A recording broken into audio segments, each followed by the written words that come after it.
we're learning more this morning about the original destination for 3 busloads of migrants that arrived near Vice President Kamala Harris's Washington, D.C. residence on Saturday night. The busloads of illegal migrants were apparently supposed to be dropped off in New York City, that according to some migrant advocates. They believe plans were changed due to the heavy snowfall we saw in the Northeast. A White House spokesman calling the drop-offs cruel, dangerous, and shameful. The buses are believed to have come from Texas. Authorities in the Lone Star State would not confirm or deny the accusations. In September, Governor Greg Abbott sent 2 busloads of illegal migrants to Harris's D.C. home.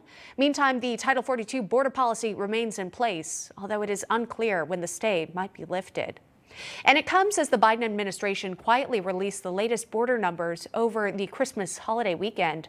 According to U.S. Customs and Border Protection, there were more than 233,000 migrants apprehended along the U.S. southern border last month.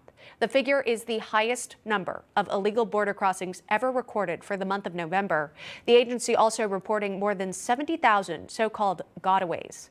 Amid all this, the Biden administration continues to fight Title 42 and orders states like Arizona to remove makeshift barriers along the border.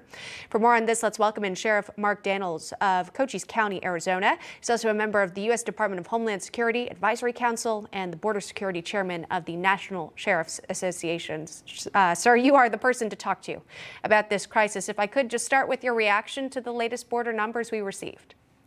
Well, good morning, Emma. Let me start off first and say the numbers are alarming, but they're not shocking, if that makes any sense to you, in the fact that we've seen this escalation of numbers over the last 24 months. They continue to grow every month, but what continues to not grow is the prioritization by this administration and leadership within Congress to stop it. So as long as they ignore it, they avoid it, the intended consequences is going to be an open border.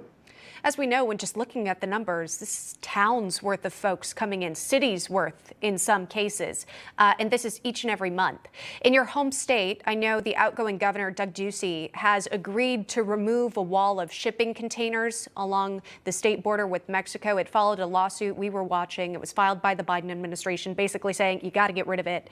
What do you think this impact will have? Is there any plan in place to increase security in that area?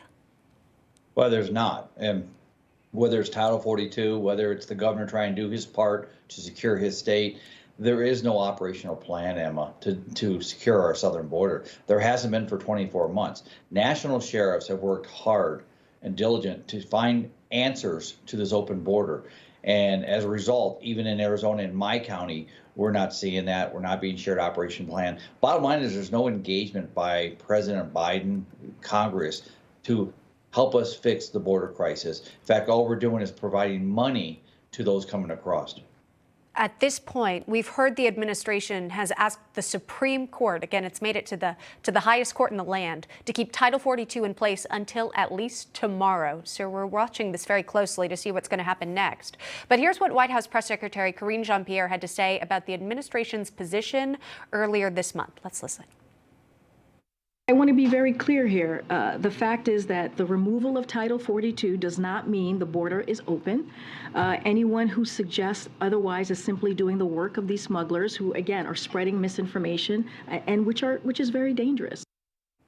Sheriff, your response?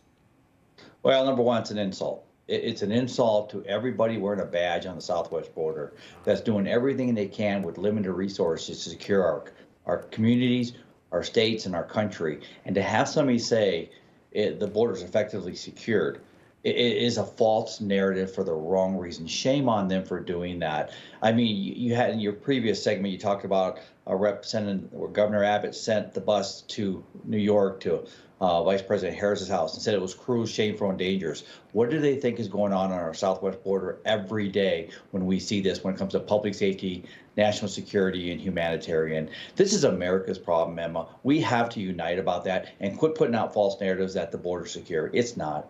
And I wanted to ask you specifically about those busloads of migrants, because we've seen it before toward the end of this year, where we saw buses arrive in New York City and Chicago and Philadelphia and even Washington, D.C. What kind of message do you think it sends to this administration about what you're dealing with as border states daily? Well, whether Governor Abbott, Governor Ducey, mayors, sheriffs, enough is enough. And that's what we're saying down here. Enough is enough. And this, I know everybody likes to spin it to a political, and I get that, the political chess game here. But this is not just the southwest border, the border states that haven't addressed this. This is America's issue. And we got to have a president. And I keep saying this, the president has to engage in this. He has to identify it, recognize it, and let's work together. That's my New Year's wish as we move into 2023. Let's work together, not against each other, because we're all elected to protect Americans and our citizens, and bottom line, our communities. Wishful thinking. I'm hoping along right with you as we continue to keep in mind, of course, the sheriffs and local police departments who deal with this day to day. Sheriff Mark Dannels, thanks for joining us today. Appreciate it.